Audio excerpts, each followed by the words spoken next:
మనకి మార్చి 14వ తారీఖు నుంచి మీన రాశిలో రవి సంక్రమణం జరుగుతూ ఉంటుంది. ఇది ప్రతి నెల ఒకసారి ఒక్కొక్క రాశిలోకి రవి వెళ్తూ ఉంటారు కాబట్టి, నెల రోజుల కాలం మాత్రమే ఒక్కొక్క రాశిలో సంచారం చేస్తూ ఉంటారు కాబట్టి, ఇది మనందరికీ కూడా బాగా తెలిసినటువంటి విషయం.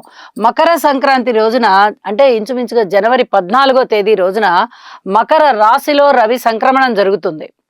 అలాగే ఫిబ్రవరి 14న కుంభరాశిలో కుంభ సంక్రమణం, రవి సంక్రమణం జరుగుతూ ఉంటుంది. ఇక మీనరాశికి వచ్చేటప్పటికి రవి గారి యొక్క సంక్రమణం ఇంచుమించుగా మార్చి 14న కానీ, లేదా మార్చి 13వ తేదీ రాత్రి కానీ, సాయంత్రం కానీ, అలా కొద్ది గంటల వ్యవధానంతో జరుగుతూ ఉంటుంది. మనము 14 ప్రామాణికంగా తీసుకుంటున్నాం. ఈ మార్చి 14వ తేదీన రవి సంక్రమణం జరిగింది మీనరాశిలో, అంటే మీన సంక్రమణం అన్నమాట. ఆ రోజున అక్కడ ఉన్నటువంటి గ్రహస్థితులని మనం పరిశీలించినట్టయితే బుధుడు ఉన్నారు, శుక్రుడు ఉన్నారు. మరి మార్చి నెలాఖరులో 30వ తారీఖు నాటికి చంద్రుడు వచ్చున్నారు, అలాగే శని గారు కూడా వచ్చున్నారు. షష్టగ్రహ కూటమి వెళ్ళిపోతోంది. రవి గారి యొక్క స్థితి అనంతరము అది పంచగ్రహ కూటమి అవుతోంది. ఇలా రకరకాలైనటువంటి గ్రహాల కలయిక మీనరాశిలో జరుగుతుంది. ఈ మీనరాశిలో ప్రధానంగా 2 గ్రహాల గురించి ప్రస్ఫుటంగా చెప్పుకోవాల్సిన పరిస్థితి ఉంది.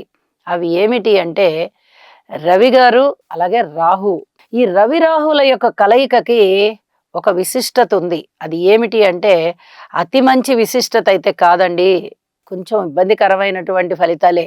రవి రాహు అనగానే పితృవంశ దోషాన్ని సూచిస్తూ ఉంటుంది. రవి అనగానే ఆత్మకారకుడే రవి. ఎప్పుడైనా కూడా ఆత్మకారకుడు ఎవరవుతారు? రవి అవుతారు. ఏ రాశికి ఆత్మకారకుడు ఆ యొక్క గ్రహం అవుతూ మళ్ళీ ఆత్మకారకుడు రవి అవుతూ ఉండగా, పితృకారకుడు కూడా రవే. నవమ స్థానానికి అధిపతి పితృకారకుడు కూడా రవి అవుతాడు.